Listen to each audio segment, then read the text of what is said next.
Sweet, awesome. We're here with Nate Heward, a stud. Obviously very driven. He played high school football. He went to college football, played at Dixie State, right? 4 years at Dixie State? Yep. Okay, sick. And then since then, you've been doing sales. How many years of sales now? Yeah, going to this year 7. Year 7 of sales. Yeah. Jeez, you're a veteran, bro. Yeah. And then obviously very successful at sales too. So I kind of want to just get in your mind and see like how you've grown your journey overall. So as a kid, how would you describe yourself as a kid? Like what attributes did you have? Yeah. If you ask my mom that question, she'd probably say very talkative, not shy, very open, loved hanging out with a ton of friends. Extroverted. Very extroverted. Okay. Loved sports. Mhm. Played everything. Cause you played baseball, football, basketball. Yeah. Did you play all those in high school too? So I played football all 4 years of high school, and then I played baseball freshman, sophomore year. Okay. I actually got cut. So it's a funny thing you say that, like going back to a few of my early experiences, I got put on the B team for basketball at like 8th grade. Mhm. I made the A team for football in 9th grade. I got cut from baseball team at PG my 9th grade year, so I pivoted and went to Timpanogos and made the team at Timpanogos. Oh really? And I got hurt throughout my arm my freshman year playing shortstop, but I still battled my freshman year, made the team sophomore year, and then was able to figure it out and got cut my junior year. Yeah. But then I turned that energy into, I'm going off a little bit, but turned that energy into my focus of football, Mhm. which got me scholarships and walk-ons and all that. That's sweet actually. So yeah, kind of all built up to get scholarships at football. A lot of failures. Yeah, lots of failures, right? Yeah. I think there's a quote by like Michael Jordan. He says like, all the failures I had, that's the reason for my success. Basically, is what he says. Yeah. But from getting cut, from getting injured, baseball and basketball, what would you say that did for you? Like what attributes did it build up for you, and what happened to you mentally because of that? I knew I was such a good athlete, and making the A team for Pleasant Grove my 9th grade year showed me that. I played tons of Super League teams for baseball. I had a great arm, and when I threw out my arm my freshman year, I had already gotten cut actually from Pleasant Grove before that from the baseball team. I think it built a lot of resilience, because I had so much confidence within, as well as like my dad believed in me. He always coached us up. I always played on, like I said, top teams in both of those sports. So I knew I had it in me, and I didn't blame the coaches. I knew the coaches didn't know my true potential. Yeah. So I went and found a different coach. Right? I switched schools, right? I was planning on going to Pleasant Grove for football because they were the bigger school. They were like, no, and I didn't want to give up baseball at the time, so I pivoted, went to Timpanogos, and played both sports for 2 years until my arm didn't want to throw anymore. I actually think that's interesting for a young kid that like you knew your values so deeply. Like even when they cut you, you got hurt, you just went to another school. I feel that's kind of rare. So I like that. Yeah, and I didn't want to give up, right? Like I'm not a quitter. I knew I was always gonna show up and keep going. And my dad taught us it's not about how gifted you are or how talented you are, it's how much work you put in. And so a lot of the times when I wasn't the biggest, I was pretty fast, but I always spent a lot of time running hills, working on my craft in high school. Gym. Yes, in the gym. Yeah. I was running hills 3, 4, 5 times a week in high school, right? And that's I think my speed was really what got me to different places. But that being said, I knew I was working harder than everybody else. And so I wasn't gonna let some coach tell me I'm not gonna play. Yeah. You know? So the confidence came from the hard work then. Right. Yeah. Yeah. Okay, sweet. So as a kid, extroverted, it seems like you kind of got the driven side of things from your dad, partly at least. Like he was coaching you up and teaching you these good principles, like to never give up, don't quit. And then you also got like the confidence from just working hard. So those are good nuggets, good to know. Yeah.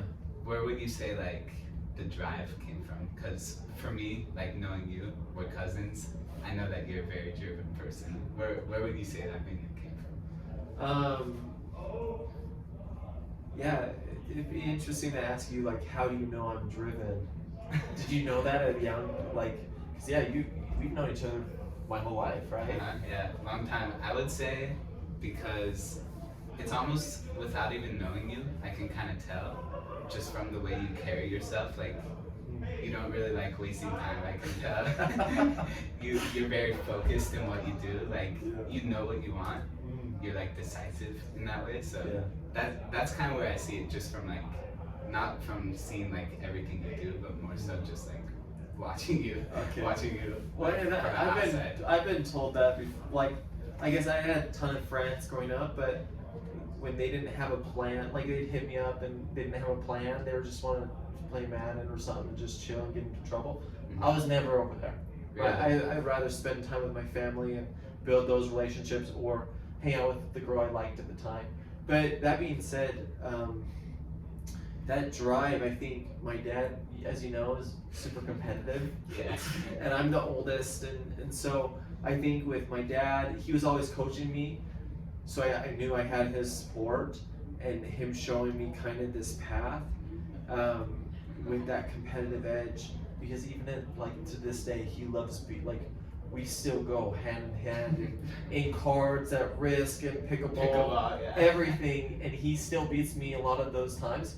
But guess what? I'm not giving up. Like I keep showing up and keep talking crap to him, even though he beats me at pickleball still. Yeah. But I'd say that drive just comes, and even Gage and I are 2 years apart, and I think there's a lot of competition there, especially at early ages. But I think that drive, just knowing that he taught me at a young age, whatever we want, if we just stick to and keep showing up and put that hard work in, we can achieve anything. So it sounds like it came from your family a lot, like playing games with your dad, also from your younger brothers, Gage and Genus. Yeah. That's sweet. Yeah. Yeah, so you, after high school then, you went to play football, Dixie State, and you played safety, right? Yeah. Okay. Graduated and then served a mission, Okay. and then came back and played at Dixie State. Yeah. Okay, from the mission, what would you say is like 3 of the biggest lessons you learned? Not even 3, just biggest lesson, like what did it do for you? Yeah, so I served New Zealand. It was pretty cool. Kangaroos? No kangaroos. No kangaroos? They just have the kiwis, the little birds that I never even saw. They're nocturnal. Okay. So, but that being said, I think 3 lessons I learned on my mission. One was work hard, play hard. So the Polynesians love having fun, love the ocean, love the beach, love the sand. Love And my trainer was Tongan, and he's awesome. And he taught me, hey Elder, yeah, there's these rules and standards, but they're there to protect us, obviously. But he's like, dude, if you want to baptize and be super successful, you've got to learn the culture and learn the people and learn to love them, and then the Spirit's able to work through you. So I'd say that's number 1, work hard, play hard. Number 2, what else did I learn? Yeah, goals. Like I remember I took all those same principles that I had in high school into my mission, and we baptized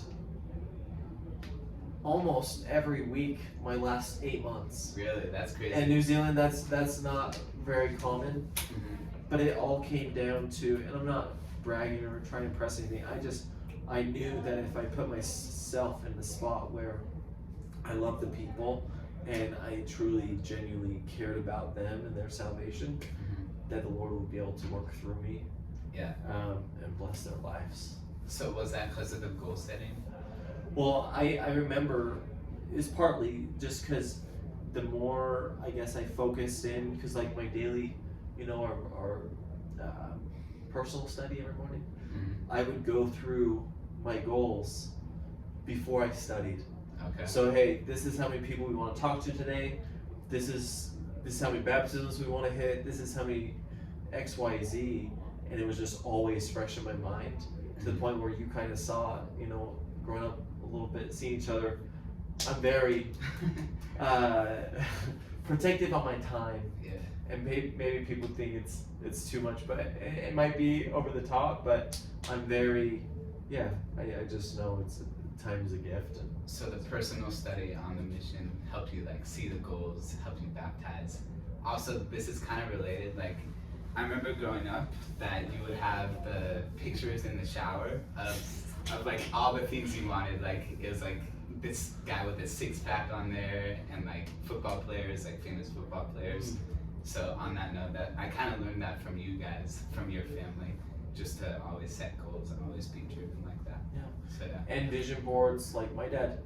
I think I've had pictures on the walls since 10, Oh really? 11, 12 years old. That's right? because of your dad. Yeah, and we, not so much on the mission, but I did have my goals, you know, with my personal study. But even to this day in my office, me and my wife still do quarterly reflection, New Year's resolution, new vision boards, That's sweet. and we're continuing to visualize all the things that we want. Powerful. And I'll tell you, all those things that we had up growing up have all happened. That's crazy. It's amazing. Yeah. Yeah. It actually, like, even Gage, he was telling me that he wanted 25 properties by age 25. Yeah. He started writing it when he was 18 years old. He's like, there's no way this is going to happen. And then by the time he was 25, he was at like 24 properties. So he met that goal just by writing it down. So yeah, definitely powerful. It's powerful. Yeah. Like even this year, I know it's October 28th, but I had a passive income goal for this year. I'm gonna surpass it Oh really? No way. by the end of the year, right? And I had no idea how I was gonna do it, but this year we've doubled, you know, our income, and anyways, we're gonna hit it. That's sweet, actually. And I've been seeing that every day about my office. That's awesome, actually. That's sweet. So mission, that's sweet. New Zealand, learned lots of lessons. Got back, played football. Were you starting right away on the team? No, so the coaches that promised me a spot all got fired on my mission. Oh no way. But I didn't want to go to any other school. I didn't want to go to Logan. I didn't want to go play Cedar City because the weather was too cold. So I went to Dixie, and so yeah, landed in America like August 10th. I started school on the 21st. And football season, like they had summer camp. Well, that already, year, probably. yeah. Well, I had messaged the new coach, but I hadn't heard anything back. So I was like, it's probably too late for the season. So what I did was I got back into shape because the average missionary gains 20 kgs in New Zealand. Really? So I had a lot of weight to lose and get back into shape and things. So I actually took that whole fall. I was doing like 15 to 20 credits, but getting back into shape and meeting him. So I went in 2 or 3 times, sent in my videos, got my high school coach to chat with him a few times and put in good words in for me. Nice. And then I was able to get on the team that spring. Okay. So I played in the spring, redshirted the fall, played in the spring, and then went and So played it's your the fall. third year by the time that you were playing, right? Yeah, for the regular season, I was a junior. Yeah. Okay, gotcha. In school. So Right. tons of preparation, like a year and a half of preparation, almost 2 years of preparation. Yeah. Just to Yeah. play. Because I had a that freaking junior red year. shirt. Yeah. Yeah, that's sweet. And was it just because of the love of football, or was it because of like you just always wanted this goal? Like, what was driving you throughout the 2 years? Yeah, it's just like in high school, I was like, dude, if I want to, freaking no one's gonna tell me no, and I'm just as good as these guys, right? I led Timothy in interceptions my senior year Oh yeah. with like 10 or 11 interceptions, so nothing crazy. But It's like one a game. That's very good. anyways, so that year that I was able to play, I got some good reps in for safety, played all around special teams. And it was the second string safety going in to fall camp and those different things. And guess what? Boom. Second week of the season, right? It wasn't even during a game. Practice? It was live against our first team offense, Yeah. and I tore all my ligaments in my ankle. No way. Serious. So then they said, hey, you don't need surgery, but you're gonna be out on crutches for 4 to 5 weeks. And I was like, hell. So then I missed probably 3 or 4 games, and I was pretty frustrated with God and why the heck I put in so much work. Yeah. Why did this happen? And I was able to play the last 5 or 6 games, made some good tackles, had fun. But then that December hit. In January, they were trying to get, all the players to come back in and do a review for the year. And I was just praying, writing things out. At that time, I just turned 23. I was playing with a bunch of 18, 19-year-olds from California who I felt like didn't have to put any of the work in, and they were running circles around everybody, right? So I was like, God, like, is this what you want me to be doing? And I got a clear answer, and this was beginning of 2020. Nate, you're done. Really? So I told the coaches, you know what, I'm putting my cleats up, I'm done. They tried to convince me, but I was like, dude, because safety, you need your ankle. Yeah, definitely. And like, you try and repair that, even like once I started playing again, those last 5-6 games, I was traveling with the team, I was playing, I felt like I couldn't, because to compete at that top of level, you have to be confident in your freaking ankles as safety, cutting the ball. Yeah. So anyways, decided to stop, didn't show up for that spring season, but I knew I needed something, I needed to push me. So me and my best friend trained for an Ironman that January, Feb, March, April. And Gage had been trying to convince me to come do summer sales for years. Even on my mission, he's like, dude, when you get back, you gotta come do this. I'm like, hell no. So anyway, he had bought houses though, and I even sat down with some of the guys at his old company, and they never gave me an option to do like half days or like hybrid schedule. Because at the time, like, they're running 8:30 a.m. trainings. Yeah. Be on the doors by 9:30. Oh my goodness. And I was like, there's no way I can play college football and run that schedule. Yeah, so I gotta makes sense. be in the gym, I gotta be in the field at least an hour each, at least, Yeah. to be at this level.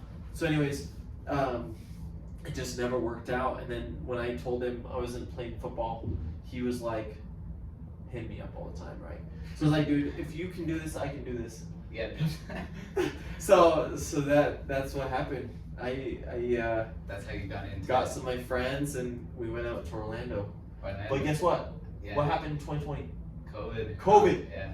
March 2020, COVID hit, no more spring football, and they didn't even have a season. Oh wow. So God knew, bro. Wow. God knew. So I went to Orlando, made 45 grand, Mm-hmm. no season. And that was my senior year of school. Wow. God's Even timing, though I bro. had 3 more years of eligibility. Right.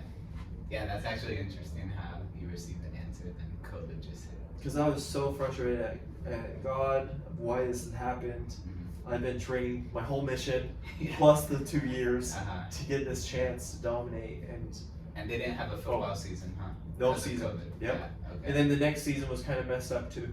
Uh-huh. Yeah. Crazy. So how's that first summer then, Orlando? Like, what lessons did you learn from that? Man, honestly, my first day I got 3. That's and I was pretty like, this is honestly, Gage had somebody drop me off into the area. I didn't get to shadow anybody for like the first 2 weeks. So my first 4 or 5 hours, I was calling my dad. I was like, hell, this sucks. But then I finally got a few deals. I was like, all right, we'll see about this. And then I ended up doing 271 accounts. But I remember my head coach called me 2 or 3 times that first few weeks because fall camp was coming up. Maybe he called me in July. And I just remember thinking, thank goodness, like, sales is so much easier than being at fall camp doing 2 days. Really? I remember thinking that. I'm like, I am so grateful I'm out here doing this and not grinding for fall camp, hoping that there's a season, Mm-hmm. right? Because everything was so up in the air. So that makes sense why you went off when you first got to sales, like 3 on your first day, because you already had like the pain before that with like 2-a-days, stuff Dude, like that. and watching film for an hour every freaking day of your practice from the day before. Yeah. Oh, It's a grind. it's a grind. Yeah. It's sleep. It's everything's football, right? You have a few times for the girls, but everything else is seriously breathe, eat, football. Yeah. Because they have you for at least 3 to 5 hours a day, Wow. Yeah. And 17 to 20 credits. sheesh, bro. That's a grind. Yeah. And that Orlando team, I've heard kind of mythical stories about that team. How good that team was. Didn't you have like a few Golden Door guys on that team? Or I don't how know stacked Golden was that Doors, team? but we had a ton of people hit team lead. Yeah, Uh-huh. yeah. We were the top 3 in all of the company, and obviously. Active. Not to name. We'll bleep it out in the video. Yeah, they have 2,000 reps Big and a company. ton of offices. Nationwide. That's right. And we finished top 3 in the whole company. So I think we Yeah. probably did 3 to at least 6 million at least. But yeah, we were surrounded by a bunch of dogs. We had like 35 guys. I came in late because I was going to college. So I started May 15th at the very bottom of the scoreboard, Yeah. leaderboard. But then it was fun to just watch keep yourself moving up climb. all the way to Yeah. the top 10, you know? Yeah, that's beautiful. So, So now summer 7, right? You just finished summer 7? summer, I just finished 6. 6. Okay, cool. So you've kind of grown a lot, like especially as a leader, I'm sure. You're kind of known around the office to be a good recruiter. Like Right. you can talk to anyone and you'll just find a way to recruit them. Tell us about your recruiting methods and why you think how you got good at it. Yeah, I can say a few things. One is when I was 18, my dad obviously, as you know, does financial services. He's a big recruiter. And so he got me licensed. I passed his license when I was 18. So at a young age, and he had us doing door to door at like 10, 11, 12 years old, doing starting soon cards, lemonade stands, all that stuff. So anyways, 18, 19 years old, he taught me kind of what he was doing, right? And then I started a mission, came back, we renewed my license for life insurance. So I, like during school in the off season, and I would be recruiting for his business and like waiting tables and a trainer and the, and boss and stuff. Okay. But so I'd say when I was 18, all those 3, 4, 5 years working with him, I would be going to his meetings often. And being his oldest child, I also saw him in grocery stores, at gas stations, always talking to everybody, trying to sit down with them. So I think that's one thing that's really helped me a lot. Number 2 is just like both of us serving a mission, right? I don't know why you serve a mission, but for me, I saw so many blessings through my life with the church and Jesus Christ and everything, and I wanted to share that with people in New Zealand. So same with Summer Says. Right. I was like, dude, if this has blessed me so much in my life and has gotten us to a point where we're at now, it's so easy for me to be motivated to give that opportunity to somebody else. And I think when I talk to anybody about what we do, they can feel that I truly want, and I believe that this opportunity dominates everything else. And it can truly bless their lives, because I believe in that. Right. Does that make sense? Yeah, so they can feel your, I don't know what the word is, but your certainty about the opportunity. So that just resonates and it makes the recruit. Yeah, and I think sharing with them too, on like I was in their spot. I was a poor college student, poor athlete, poor return missionary, living paycheck to paycheck, and I knew like the most I'd ever made before I did sales was like 10 grand in one summer. So when I made 45 grand, bought my first property, life was freaking awesome. And I was like, dude, and yeah, so many people look down at us for the door to door, but for me, I'm like, you know what? If we can travel, 3, 4 months at a time in Europe, go see Portugal and Barcelona and Austria and Greece and England and Scotland and Rome, and live in these countries for months at a time and build your passive income and your assets, and be able to work with high level, awesome guys who want the same. Mm-hmm. It's a no no-brainer. Yeah. Jeez. Yeah. And how many properties do you have? We have 14 doors. Okay. So it's like 8 to 10. And that's properties. within 6 years. So Yeah. that's pretty fast to get 14 doors. Yeah. Did you learn about real estate from your family, or did you read books? Was it a combination? Yeah. So Gage, well, my dad had a few properties when we were growing up. He had a Okay. triplex in Provo Mhm. and our house. And obviously he's a financial guy. So he had tasted kind of the cash flow a little bit on that side.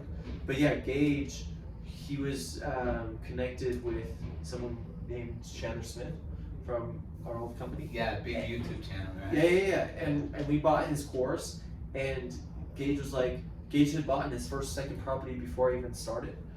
Maybe his first one. I was like, dude, if my mentality through this whole thing, dude, if Gage can do it, I can do it. Like, that's freaking easy. Yeah, it's your little brother. That's for right. sure, Yeah. Uh-huh. And so, and obviously he got a huge head start because he didn't play football and he didn't go to a mission, all this stuff. But he kind of had like gave me that confidence. Hey, this is a good thing, right? And he was buying at good times, and so I was like, dude, I'll trust you. I've got one more year of school. Let's go buy a townhome. This was after my first summer. Let's go buy a townhome, 5% down, 50-50 with my dad. Mhm. I'll live in one of the rooms, rent out the other rooms, and we'll just rinse, repeat Good way to get your foot in the door. Yeah, like the next few years. yeah, get lots of doors quick that way. For Yeah, sure. yeah. So that's kind of how we did it, and it's been trial and error, and it's been good. Nice. And this might be the last question, but I would want to just ask you, like, if you could share with the viewers just one piece of advice, like more mentally, like mindset type advice. What would you say like has gotten you this far, just mentally speaking? Yeah, I would love to just, I'm human. There's multiple days, and I tell my team this, there's multiple days I want to quit. There's multiple days I wake up and I don't want to go to the gym. There's multiple days that I don't feel like doing what we do, right? But the best thing you can do is just freaking keep showing up. And I think I watched the video, just like your Mamba mentality book. Some of these videos, maybe I had a sports psychology class in high school. Some of these videos that I've watched are like ingrained in me. Like there's it haunts me, I think. There was a video on YouTube that said if you set your alarm the night before, let's say for 6 a.m., do not in the morning, I don't know what the words were, but in the morning you better freaking wake up because your goals are on the other side of that. So if you wake up, you're gonna hit your goals. If you press snooze, you're done. Powerful. And so that's kind of just showing up and just Consistency. and understanding that there's so many patterns in everything on our missions. Running hills every day in high school, throwing the ball, going to go freaking hit in the freaking cages. So many times, day after day after day, doing the same freaking thing and understanding these guys like Steph, Kobe Bryant, all top athletes, right? Just keep pounding it every freaking day when they don't feel like it. Yeah, one of my favorite videos, you might know Shea. He just won MVP in the NBA last year. Okay. Reporter asked him after the game, he's like, you've had the most consistent streak of 20-point games, like, all time. And what allows you to be this consistent? And Shea's like, my whole life is consistent. Everything I do is a pattern over and over again. So kind of just to speak to that consistency, yeah, if you can be consistent, like, it'll just pan out in every way of life. Yeah. 100%. 100%. Yeah. And I'd say just show up. That's all, like you said, the first summer for you, you just kept showing up, right? In our other video. Yeah. You just kept showing up. 3 weeks, 2 meals, right? You don't know why. Yeah. But you just keep showing up. These rookies will figure it out. Yeah. If they want it bad enough that they want to breathe, they'll ask the right questions, they'll be coachable, they'll figure it out. Yeah, and I think it's related that consistency and desire, they go together. Like, the most hungry people, the most people who want it the most, those are the most consistent guys. So definitely goes together. 100%. Yeah. Dude, we could be chatting for a while. Hey Nick, thank you for the interview, bro. Of course, man. Yes, sir. Good to see you. Yeah.